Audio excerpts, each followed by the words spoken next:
WWE की news और updates वाले ब्रांड न्यू एपिसोड में आप सब लोगों का वेलकम है। इस एपिसोड में हम बात करेंगे ब्रॉक लेसनर रेसलमेनिया 40 के अंदर क्या होने वाले हैं या उसका जो स्टेटस है रेसलमेनिया 40 को लेकर भी डाउटफुल है, उसके बारे में बात करेंगे। Drew McIntyre, Ludwig Kaizer, Gunther के बारे में भी बात करेंगे। इंटरनेशनल पी लीज के बारे में बात करेंगे। Brand specific premium live event के बारे में बात करेंगे और भी अच्छी अच्छी चीज़ें हैं। तो वीडियो काफ़ी इंटरेस्टिंग होने वाली है, एंड तक देखिए। अगर पसंद आए तो वीडियो को लाइक करें, शेयर करें और फर्स्ट टाइम विजिटर चैनल को जरूर से सब्सक्राइब करें। तो इंट्रो के बाद विदाउट वेस्टिंग ज़्यादा time let's begin this video.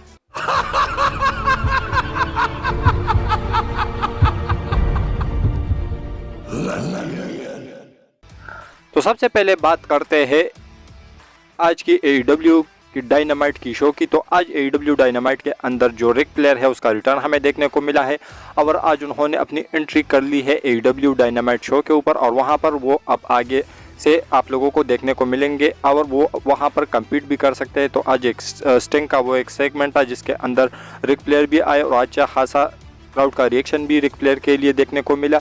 तो अभी आगे से आप लोगों को रिक फ्लेयर AEW कंपनी के अंदर देखने को मिलेंगे, जो कि काफ़ी अच्छी बात है। तो देखना यह होगा कि वो क्या करेंगे क्या नहीं करेंगे और रिंग के अंदर वो compete करेंगे या नहीं, तो इसके बारे में आप लोग क्या कहोगे। इसके साथ हम बात करते हैं अपनी नेक्स्ट अपडेट के बारे में, जो कि जुड़ा हुआ है इंटरनेशनल पे लीज से। तो इंटरनेशनल जो WWE ने 2 पे लीज जो है वो अनाउंस की है। WWE से तो नहीं पता चला, लेकिन जो सोर्सेस है उसकी तरफ से पता चला है, यानी अपडेट्स वगैरह से पता चला है कि WWE अगले साल बहुत सारे इंटरनेशनल पे लीज करने वाली है। जिस तरीके से सऊदी अरेबिया हर साल जाती है, तो सऊदी अरेबिया भी जाएंगे, UK भी जाएंगे, साथ ही में पोर्टोरिको में भी मंडे नाइट रॉ का एडिशन करेंगी। लेकिन इसके साथ साथ ही आप लोगों को ऑस्ट्रेलिया में भी शो देखने को मिलेगा, जो कि एलिमिनेशन चैम्बर होगा। उसके साथ 31 अगस्त को WWE जर्मनी जाने का प्लान कर रही है। वहाँ पर एक हेवी प्रीमियम लाइव इवेंट जो है वो करवाने का प्लान कर रही है और इस प्रीमियम लाइव इवेंट की जो कैपेसिटी है या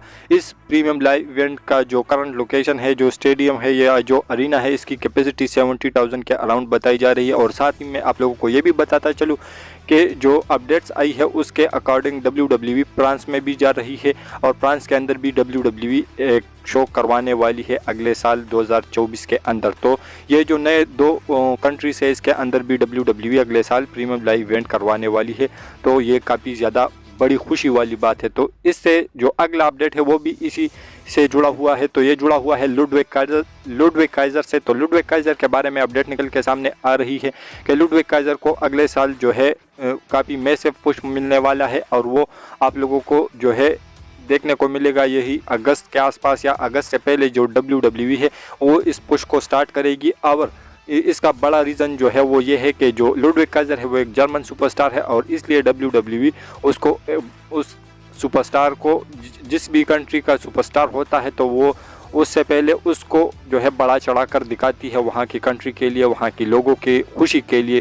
तो आप लोग इसके बारे में क्या कहोगे, क्योंकि जो लुडविग काइजर है वो काफ़ी ज़्यादा बड़े पुश पर जाने वाले हैं अगले साल। तो ये हमें अपडेट्स के अकॉर्डिंग पता चला है। तो आप लोग किसके अगेंस्ट लुडविग काइजर को देखना चाहते हो, इसके बारे में अपनी राय नीचे कमेंट सेक्शन में ज़रूर दीजिए। लेकिन इसके साथ हम बात करते हैं अपनी नेक्स्ट अपडेट के बारे में, जो कि जुड़ा हुआ है गुंथर से। तो गुंथर के बारे में भी अपडेट निकल के सामने आ रही है कि वो अगले साल जो है वो अपने टीम मेंबर यानी लुडविग काइजर के साथ मैच लड़ सकते हैं। और इसके बारे में अपडेट्स इसलिए आ रही है कि जो लुडविग काइजर और इम्पीरियम ये गुंथर वगैरह इनके बीच में जो इस समय खटपट चल रही है, तो ये आगे जाकर WWE बड़ी चीज़ के लिए प्लान करेगी और जो लुडविग काइजर है उसको WWE बेबी फेस बनाएगी और उसको डालेगी गुंथर के सामने। और ये इंटरकॉन्टिनेंटल चैंपियनशिप या जो भी चैंपियनशिप होगी उस समय गुंथर के पास, तो उसके अगेंस्ट जाएंगे लुडविग काइजर। और ये मैच जो है ये हमें जर्मनी के अंदर देखने को मिलेगा, जो कि मैंने आप लोगों को इससे पहले वाली अपडेट में बताया कि WWE अगले साल जर्मनी जाने वाली है, तो वहाँ के लिए WWE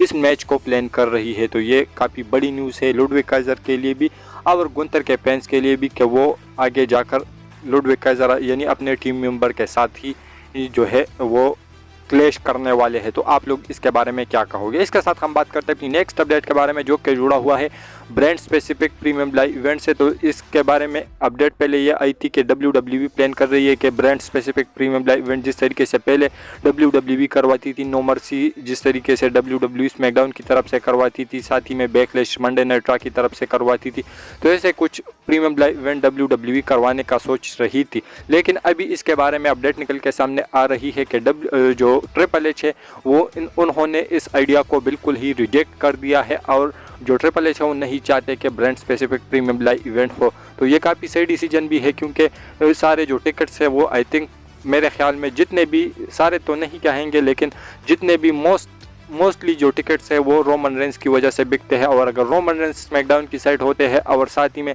मंडे नाइट रॉ की तरफ से रोमन रेंस नहीं आते, तो फिर जो brand specific premium live event होंगे तो उसकी वजह से मंडे नाइट रॉ के जो प्रीमियम लाइव इवेंट है उसका बुरा हाल हो सकते हैं, जिस तरीके से मंडे नाइट रॉ की रेटिंग्स का है। तो इसी वजह से जो है आई थिंक WWE या ट्रिपल एच ने इस आइडिया को रिजेक्ट किया है, जो कि मुझे काफ़ी सही भी लगा। तो आप लोग इसके बारे में क्या कहोगे? इसके साथ हम बात करते हैं अपनी नेक्स्ट अपडेट के बारे में, जो कि जुड़ा हुआ है ड्रू मैकिंटायर से। तो ड्रू मैकिंटायर के बारे में अपडेट निकल के सामने आ रही है कि WWE इस समय जो स्टोरी लाइन में काम कर रहे हैं ड्रू मैकिंटायर, जिस तरीके से जे ऊसो के साथ जजमेंट डे या ट्रिपल जो सेथ रॉलिंस है उसके साथ इन्वॉल्व हो रहे हैं और क्राउन जूल के अंदर वो कन्फर्म है कि वो सेथ रॉलिंस के सामने जाएंगे उसके वर्ल्ड हेवीवेट चैंपियनशिप के लिए। तो इस स्टोरी लाइन से WWE काफ़ी ज़्यादा खुश है और इसकी आउटकम की वेट कर रही है और उसके आउटकम के लिए जो है वो WWE काफ़ी ज़्यादा एक्साइटेड है। यानी बैक स्टेज पर जितने ज़्यादा जो लोग हैं, क्रिएटिव टीम के मेंबर है, ट्रिपल एच है या और भी जितने मेंबर्स है, वो इस स्टोरी लाइन के आउटकम के लिए काफ़ी ज़्यादा एक्साइटेड है और देखना चाहती है WWE के इस स्टोरी लाइन का आउटकम में ड्रू मैकिंटायर को किस तरीके से रिएक्शन मिलता है। और अगर रिएक्शन सही से मिलता है तो फिर मुझे लगता है कि ड्रू मैकिंटायर वहाँ पर हरा भी सकते हैं सेथ फ्रीकिन रॉलिंस को उसकी वर्ल्ड हेवीवेट चैंपियनशिप के लिए। तो आप लोग इसके बारे में क्या कहोगे? इसके साथ हम बात करते हैं अपनी नेक्स्ट अपडेट के बारे में, जो कि जुड़ा हुआ है the beast and cornet Brock Lesnar के साथ। तो ब्रॉक लेसनर के बारे में अपडेट निकल के सामने आई है, काफ़ी ज़्यादा डिसअपॉइंट करने वाली अपडेट है। सबसे पहले तो मैंने आप लोगों को कल बताया, कल या परसों मैंने शायद आप लोगों को बताया कि WWE जो है वो इस समय बिल्कुल भी प्लान नहीं कर रही है ब्रॉक लेसनर को क्राउन जूल के अंदर लाने के लिए। तो ये तो पहली डिसअपॉइंट करने वाली जो न्यूज़ थी वो सामने आई थी। लेकिन आज सुबह सुबह बूजर रेसलिंग की तरफ से एक अपडेट निकल के सामने आई, जिसके अंदर बूजर रेसलिंग का बताना है कि जो ब्रॉक लेसनर है वो क्राउन जूल भी मिस करेंगे और साथ ही में रेसलमेनिया 40 के अंदर भी उसका जो मैच है या उसका अपेयर होना है वो डाउटफुल है और शायद वो रेसलमेनिया 40 को भी मिस कर सकते हैं। उसके बिहाइंड जो रीज़न है वो अभी तक जो बूजर रेसलिंग है उन्होंने रिवील नहीं किया है, लेकिन यही कुछ बताना है कि रेसलमेनिया 40 को ब्रॉक लेसनर मिस कर सकते हैं। किस रीज़न की वजह से, किस कारण की वजह से जो है ब्रॉक लेसनर इसको मिस कर सकते हैं वो चीज़ें कन्फर्म नहीं है, लेकिन अभी के हिसाब से जो ब्रॉक लेसनर है वो रेसलमेनिया 40 को मिस करने वाले हैं अकॉर्डिंग टू बूजर रेसलिंग। तो आप लोग इसके बारे में क्या कहोगे? इसके साथ हम बात करते हैं आज की फाइनल अपडेट के बारे में, जो कि जुड़ा हुआ है सोलो सिक्वाया वर्सेस रोमन रेंस के मैच से। तो जो सोलो सिक्वाया है वो एक नए टाइम पर जो है रोमन रेंस के ऊपर टर्न करेगा और हमें जो रूमर्स अपडेट्स वगैरह मिल रही है कि जो रोमन रेंस से सोलो सिक्वाया के साथ मैच लड़ेंगे। तो इसके ऊपर एक अपडेट निकल के सामने आई है कि बिल्कुल ये लॉक है कि सोलो सिक्वाया रोमन रेंस के सामने जाएंगे और उसकी अनडिस्प्यूटेड टैग जो अनडिस्प्यूटेड WWE यूनिवर्सल टाइटल है उसके लिए रोमन रेंस को चैलेंज करेंगे और ये मैच हमें नियर फ्यूचर देखने को मिलेगा। लेकिन मैं अगर आप लोगों को अभी के हिसाब से बता दूं रेसलमेनिया तक, तो क्राउन जूल के अंदर रोमन रेंस LA नाइट के सामने जाने वाले हैं। सर्वाइवर सीरीज़ में रोमन रेंस जो है वो शायद से टाइटल भी डिपेंड ना करे। साथ ही में रॉयल रंबल है तो रॉयल रंबल में एज स्टाइल के सामने वो डिपेंड कर सकते हैं। एलिमिनेशन चैम्बर भी उसका डाउटफुल है और रेसलमेनिया 40 तो है उसके अंदर वो सबसे लाइकली चांस है कोडी रोड का कि वो कोडी रोड के सामने डिपेंड करेंगे। तो अगर सोलो सिक्वाया रोमन रेंस पर टर्न करते हैं या रोमन रेंस के टाइटल के लिए वो स्टेप अप करते हैं तो वो मैच हमें रेसलमेनिया के बाद ही देखने को मिलेगा। तो इससे हमें क्या हैंड मिलता है? तो इससे हमें ये हैंड मिलता है कि जो WWE है अगर वो कोडी रोड को भी रोमन रेंस के सामने डाल रही है रेसलमेनिया 40 के नाइट 2 को मेन इवेंट में, तो ऐसे में रोमन रेंस वहाँ पर भी नहीं हारने वाले। क्यों? क्योंकि जो सोलो सिक्वाया है वो रोमन रेंस के अगेंस्ट जाएंगे। WWE के प्लान में ये है कि वो रोमन रेंस के सामने जाएंगे, उसके टाइटल के लिए ही रोमन रेंस को चैलेंज करेंगे और ये मैच हमें अनडिस्प्यूटेड WWE यूनिवर्सल चैंपियनशिप के लिए ही देखने को मिलेगा।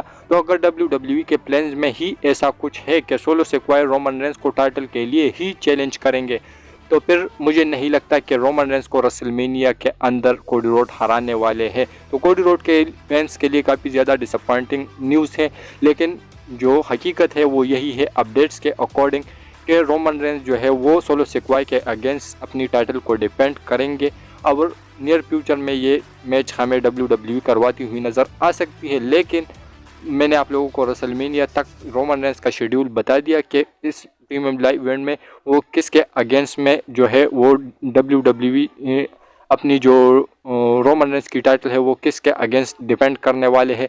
तो सारे मैंने आप लोगों को बता दिए। और अगर सोलो सिकोआ के against Roman Reigns title defend करेंगे, दैट्स मीन्स कि वो रेसलमेनिया के बाद ही करेगा और हो सकता है कि समर स्लैम के अंदर वो करे।